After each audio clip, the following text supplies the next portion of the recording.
जय हिंद। स्वागत करते हैं आपका एक और नई वीडियो में। आज की वीडियो का टॉपिक होने वाला है कि पहली बार में कैसे होगा रीट प्री क्लियर, क्योंकि पिछली भर्ती में भी बहुत सारे स्टूडेंट सिर्फ भ्रम में रह गए कि हमारा तो हो जाएगा आराम से, कोई दिक्कत नहीं है, 90+ नंबर लाने। तो इस भ्रम में नहीं रहना। अब की बार अपने को रीट प्री क्लियर करना ही है और रीट प्री क्लियर करने के बाद ही आप रीट मेंस का एग्जाम दे सकते हैं। ठीक है, उसके बाद आप सिलेक्शन ले सकते हैं रीट के अंदर। तो आज आपको मैं बताने वाला हूं कि पहली बार में आपका कैसे सिलेक्शन हो सकता है रीट प्री क्लियर। ठीक है ना। तो देखिए, मैं ये चीज़ें दो प्रकार के स्टूडेंट के लिए बताऊंगा। न्यू स्टूडेंट जो पहली बार, जो फ्रेशर हैं, जो पहली बार तैयारी कर रहे हैं, ठीक है ना, जिनका हाल ही में बीएड या बीएसटीसी कंप्लीट हुई है, उनके लिए मैं बताने वाला हूं। दूसरी चीज़, रीट लेवल 1 और लेवल 2 दोनों प्रकार के स्टूडेंट्स के लिए ये वीडियो होने वाला है। ठीक है, और ये जो वीडियो मैं आपको समझाऊंगा ये रीट लेवल 1 के सिलेबस के अनुसार मैं आपको समझाऊंगा। इसी प्रकार आपको रीट लेवल 2 के लिए समझना है, क्योंकि 3 सब्जेक्ट तो कॉमन है, लैंग्वेज और साइकोलॉजी। इसके अलावा 2 सब्जेक्ट है ईवीएस और मैथ्स। तो ईवीएस और मैथ्स आते हैं लेवल 1 में और लेवल 2 में आते हैं एसएसटी, साइंस मैथ। ठीक है, तो आज अपन समझेंगे। देखो, पहले जो मैं बात करूंगा वो करूंगा कि सिलेबस के अंदर रीट लेवल 1 के प्री के सिलेबस के अंदर टोटल कितने सब्जेक्ट है। 5 सब्जेक्ट है। ठीक है, सबको पता होना चाहिए, सबके पास में सिलेबस की हार्ड कॉपी होनी चाहिए। उसके बाद में ये भी पता होना चाहिए कि कितने कितने क्वेश्चंस इनके आते हैं। देखो, टोटल 150 क्वेश्चन आते हैं। 150 में से 30 मनोविज्ञान के आते हैं, 30 भाषा 1 के, भाषा 2 के 30 ईवीएस के और 30 मैथ्स के। ठीक है, मनोविज्ञान के पूरे 30 क्वेश्चन मनोविज्ञान के ही आते हैं। भाषा 1 में 20 तो सब्जेक्ट के आएंगे, 10 शिक्षण विधियों के आएंगे, यानी टीचिंग मेथड्स के। सेम चीज़ इसमें रहेगी, 20+10, 20+10 और 20+10। अब देखो, बहुत सारे स्टूडेंट क्या करते हैं, भाषा तो उन्होंने सेलेक्ट कर ली कि सर हम भाषा 1 तो हिंदी लेंगे और भाषा 2 क्या लेंगे, संस्कृत लेंगे। लेकिन एग्जाम में एक चीज़ का वो ध्यान रखना भूल जाते हैं, ये शायद उनको कोई बताता भी नहीं होगा, क्योंकि सब आजकल तैयारी में नोट्स कैसे बनाए ये चीज़ें बताने में रहते हैं। ठीक है, तो एग्जाम में आपको क्या ध्यान रखना है, एग्जाम में देखो भाषा को लेकर 2 सेक्शन आते हैं। कितने सेक्शन आते हैं? 2 सेक्शन। एक तो भाषा 1 के नाम से आएगा। इस भाषा 1 के सेक्शन में आपको सारी लैंग्वेज मिलेगी, जितनी भी लैंग्वेज है वो सब मिलेगी आपको। उसमें से आपको एक लैंग्वेज करनी है जो आपने चुनी है। भाषा 1 जैसे हिंदी चुनी है तो इसमें से सिर्फ हिंदी करनी है। फिर आप आगे पेज पलटोगे पेपर में तो सेक्शन आएगा अगला वाला, वो होगा भाषा 2 का। वहाँ लिखा होगा द्वितीय भाषा, वहाँ से आपको फिर द्वितीय भाषा करनी है। अब इसमें गलती क्या कर देते हैं स्टूडेंट, जैसे ये सेक्शन है फर्स्ट, इसमें सारी भाषा दिख जाती है तो फर्स्ट लैंग्वेज भी इसी में से कर देंगे और सेकंड भी इसी में से कर देंगे, तो ऑटोमेटिक उनके 30 क्वेश्चन तो वैसे ही गलत हो गए। ठीक है ना। तो अब की बार ऐसा नहीं करना है, आपको ध्यान रखना है कि भाषा 1 हिंदी है तो हिंदी मुझे सेक्शन ए में से करनी है। भाषा 2 अगर मेरी संस्कृत है तो ये सेक्शन बी में से या सेक्शन दूसरे सेक्शन में से करनी है। तो ये एक ध्यान देने योग्य बात है, क्योंकि बहुत सारे स्टूडेंट मुझसे प्रश्न पूछते हैं इस मैटर में, तो आपको मैं यहाँ क्लियर कर देता हूँ। अब मैं बात करूँगा अंक भार की, कितना वेटेज है, किस चीज़ का कितना वेटेज है। देखो, अगर मैं बात करूँ मनोविज्ञान की और मनोविज्ञान से संबंधित रिलेटेड जो एक और सब्जेक्ट है जिसको अपन शिक्षण विधियाँ बोलते हैं, इन दोनों को मिलाकर जो वेटेज है वो है आपका 70 क्वेश्चन का। 40 क्वेश्चन तो सीधे सीधे शिक्षण विधियों के आ जाएंगे, क्योंकि 10 भाषा 1 के, 10 भाषा 2 के, 10 ईवीएस के और 10 मैथ्स के। तो 40 क्वेश्चन तो किसके हो गए? शिक्षण विधियों के। मनोविज्ञान के कितने हो गए? 30 क्वेश्चन मनोविज्ञान के सीधे सीधे आएंगे। तो टोटल कितने क्वेश्चन हो गए? 70 क्वेश्चन, है ना। अब देखो, ये जो दोनों सब्जेक्ट हैं मनोविज्ञान और शिक्षण विधियाँ, इनको अगर आपको मजबूत करना है तो आपको इनके ऊपर क्या बनानी पड़ेगी? समझ। इनका रटने से काम नहीं चलेगा, नहीं चलेगा। ठीक है, अगर आप ये सोचोगे, देखो कि मैं नोट्स बना लेता हूँ, ठीक है, मैं नोट्स बना लेता हूँ, मैं रिवीजन कर लेता हूँ, है ना, फिर आपको एक भ्रम भी आएगा कि अब मुझे साइकोलॉजी आने लग गई। साइकोलॉजी क्या होने लग गई? आने लग गई। लेकिन जैसे आप क्वेश्चन करोगे और आपको पता लगेगा कि मेरे 30 में से सिर्फ 10 ही सही हो रहे हैं, तो फिर ऑटोमेटिक आपको समझ में आएगा कि साइकोलॉजी रटने का, याद करने का विषय नहीं है, साइकोलॉजी समझने का विषय है। समझना कैसे है? जैसे कोई टॉपिक है, मान लो अधिगम की विशेषता, कोई टॉपिक है अधिगम की विशेषता। अब उसकी पहली विशेषता है कि अधिगम एक सतत प्रक्रिया है। अधिगम क्या है? एक सतत प्रक्रिया। अब ये वाक्य, ये लाइन आपने रट ली, मान लो आपको रट ली कि अधिगम सतत प्रक्रिया है ना। लेकिन मान लो ये लाइन एग्जाम में नहीं आई है, क्वेश्चन ने, एग्जाम में क्वेश्चन बनाने वाले ने क्वेश्चन घुमा दिया, किसी उदाहरण की सहायता से इसको समझाने की कोशिश किया, उदाहरण वाला क्वेश्चन आ गया, तो आपका ये क्वेश्चन गलत हो जाएगा। आपको यहीं इस क्वेश्चन को क्लियर करना है कि सतत क्या होता है ना। सतत क्या होता है? सतत होता है कि इंसान जन्म से लेके और मृत्यु तक, यानी बिना रुके हुए सीखता रहता है, और इसी को क्या कहते हैं, अधिगम कहते हैं। और यही क्या है, अधिगम की सतत प्रक्रिया है। इस प्रकार से आपको अपने मन में ही उदाहरण बनाते हुए, चीज़ों पर समझ बनाते हुए चलना है, ठीक है। तब तो आपको साइकोलॉजी समझ में आ जाएगी। बात करूं टीचिंग मेथड्स की, टीचिंग मेथड्स में क्या है, मान लो आपने कोर्स ले लिया, नोट्स बना लिए, नोट्स बनाने के बाद में आपको एक बुक ले आनी है फर्स्ट रैंक की, इसको भी पढ़ लेना है। इसको पढ़ने के बाद में आप दिशा T20 की या फिर फर्स्ट रैंक की क्वेश्चनों की बुक आती है, आपको क्वेश्चन लगा लेने हैं। अब क्या बात है, देखो जैसे मान लो आपने हिंदी की क्या पढ़ ली, शिक्षण विधियाँ पढ़ ली, तो देखो लगभग 80%, 70-80% मैटर शिक्षण विधियों का सारी विषयों में सब सेम रहता है, ठीक है ना। बस थोड़ा इंग्लिश में है तो इंग्लिश में उनके नाम इंग्लिश में आ जाते हैं, चीज़ें वही रहती है।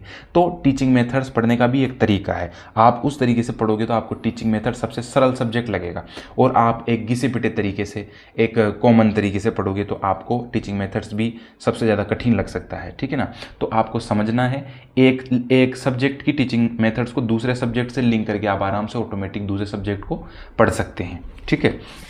अब अपन देखो इंपॉर्टेंट बातें क्या क्या है वो समझ लेते हैं आगे बढ़ने से पहले। देखो एग्जाम में पहले तो भाषा का ध्यान रखना है, ठीक है, वो तो मैंने समझा ही दिया आपको। दूसरी चीज़ आपकी सोच क्या होनी चाहिए। देखो बहुत सारों की सोच होती है ये तो क्या है, केवल पात्रता है, केवल ये क्या है, पात्रता है, और इसको तो मैं क्या कर लूँगा, आराम से क्लियर कर लूँगा। मुझे तो क्या लाने हैं, 90+ नंबर ही तो लाने हैं 150 में से, तो मैं आराम से पढ़ के ले आऊँगा। लेकिन आपको सोच ये वाली नहीं रखनी है कि 90+ नंबर ले आऊँगा, कभी भी नहीं रखनी है।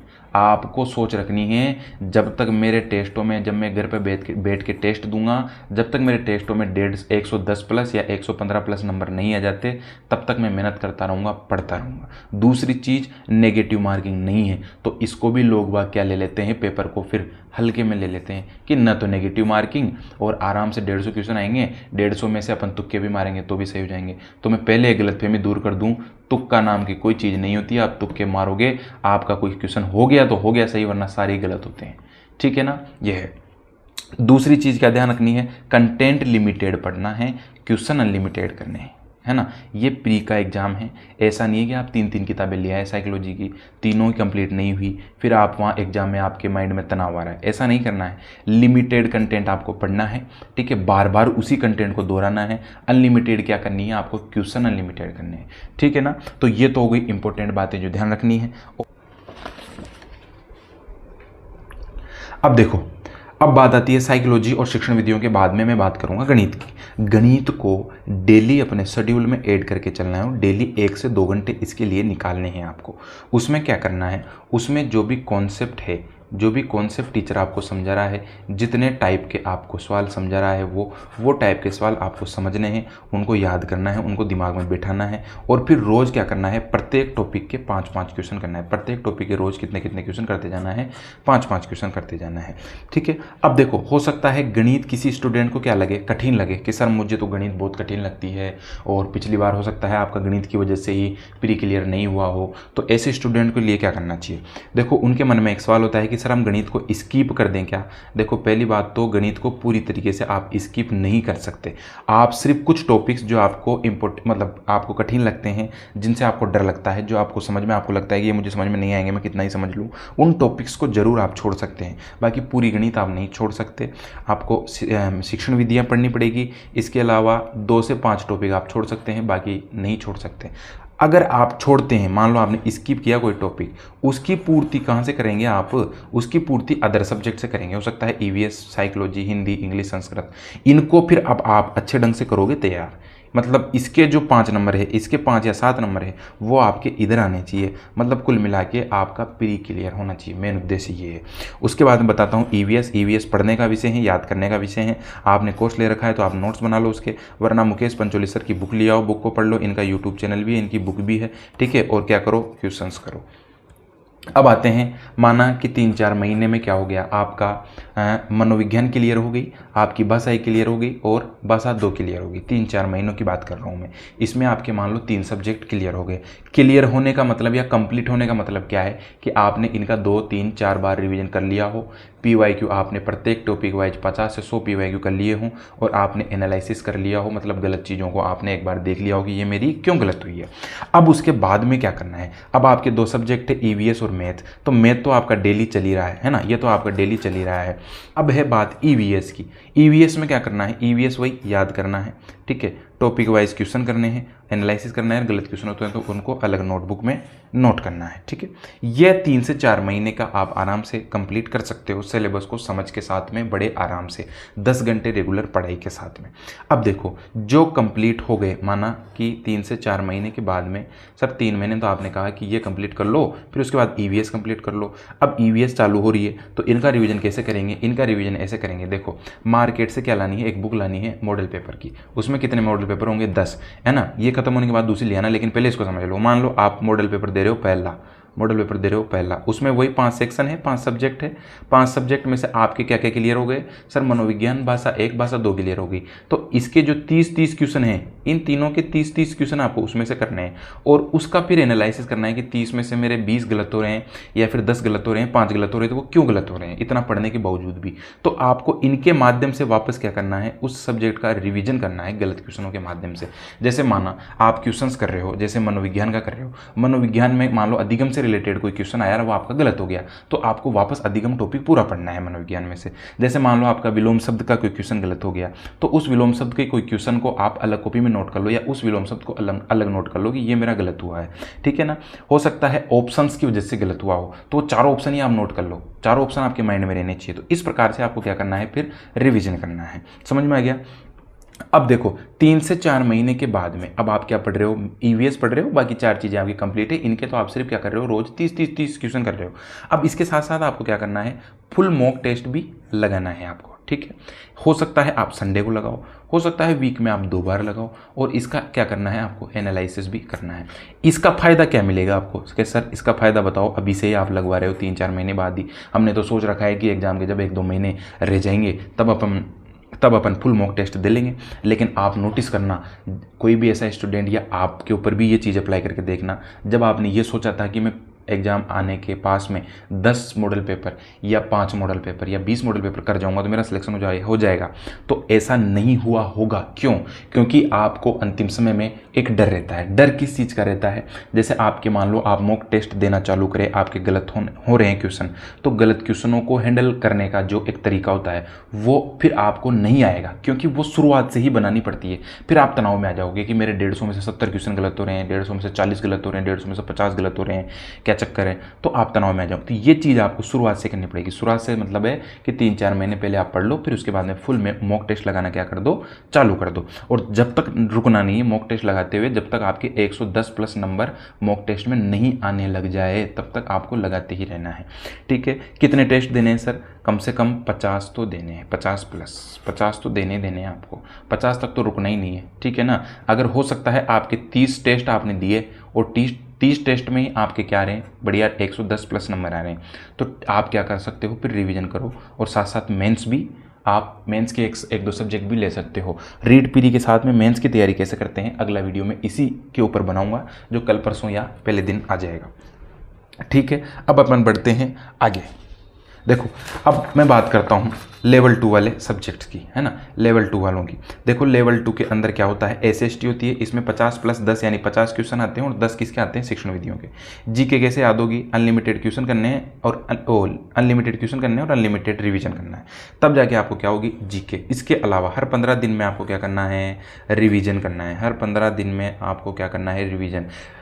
GK याद करने का एक ही रामबाण उपाय है, हर 15 दिन में या हर 1 महीने में आप उस टॉपिक को जो पिछला जितना भी पढ़ा हुआ है, चाहे आप हर संडे को ले लो, चाहे आप क्या कहते हैं कोई एक दिन रख लो रिवीजन करने का, लेकिन आपको रिवीजन करना है, तब जाके आपकी चीज़ें पकड़ में आएगी GK की, तब जाके याद होगी, वरना GK आसानी से याद नहीं होता है। इसके अलावा आपको टॉपिक वाइज क्वेश्चन करना है, जो टॉपिक क्लियर हो गया उसके क्वेश्चन कर लो। फिर अगर मान लो सब्जेक्ट क्लियर हो गया तो फिर आप सब्जेक्ट वाइज क्वेश्चन करने लग जाओ। SST का अलग से टेस्ट देने लग जाओ, मान लो किसी के SST है तो SST का अलग से टेस्ट देने लग जाओ। मान लो SST सब्जेक्ट आपका क्लियर हो गया, आपने पढ़ ली, सारी चीज़ें पढ़ ली, रिवीजन भी कर लिया, तो आप अलग से टेस्ट देने लग जाओ, ठीक है ना, पूरा 60 नंबर का, तो आपको समझ में आएगा कि मेरी कमियां कहाँ रह रही है अभी तक।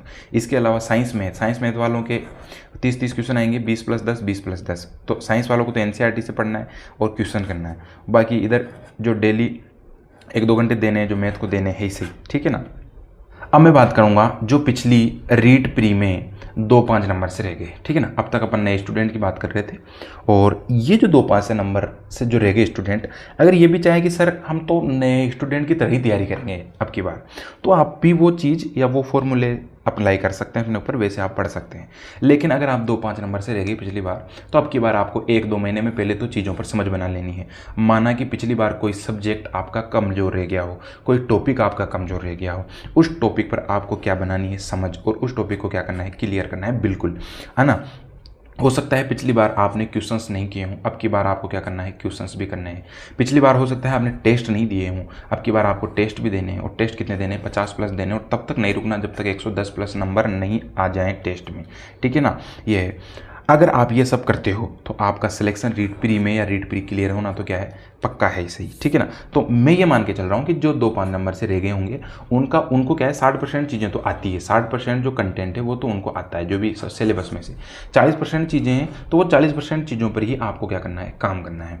और शुरुआत से ही आपको एक फुल टेस्ट लगाते रहना है, प्रत्येक संडे को, हर संडे को आपको क्या लगाता रहना है, एक टेस्ट लगाते हुए रहना है, ठीक है ना। कि उससे आपको पता लगता रहेगा कि मेरे कौन कौन से टॉपिक अभी भी कमज़ोर हैं, चाहे नंबर कम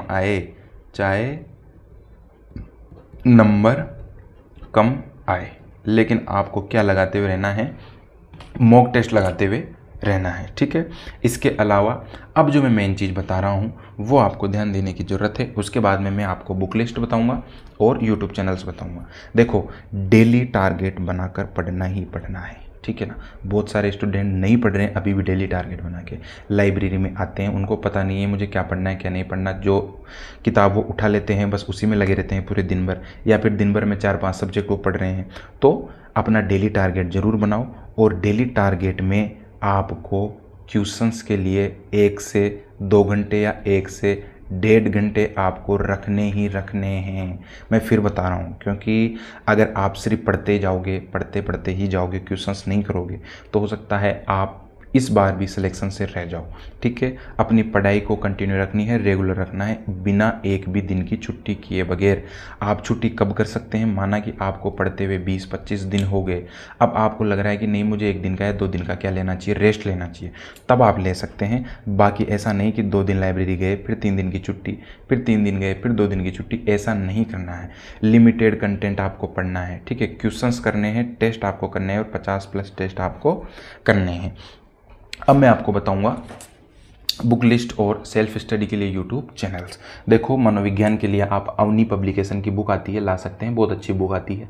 अगर आपको यूट्यूब से पढ़ना है, सेल्फ स्टडी करनी है, तो कन्या एजुकेशन करके चैनल है, बहुत अच्छा पढ़ाते हैं सर साइकोलॉजी को, बहुत अच्छी कंप्लीट करवाते हैं सर साइकोलॉजी को, यहाँ से आप कंप्लीट कर सकते हैं। इनके नोट्स भी उपलब्ध है इनके टेलीग्राम चैनल पर, वो भी आप फोटोकॉपी निकलवा सकते हैं उनकी भी, ठीक है। PYQ अगर करना है तो आप दिशा की बुक ला सकते हैं। PYQ के लिए ये जितने भी सब्जेक्ट है ना, सबके लिए दिशा की बुक आती है, आप वो ला सकते हैं।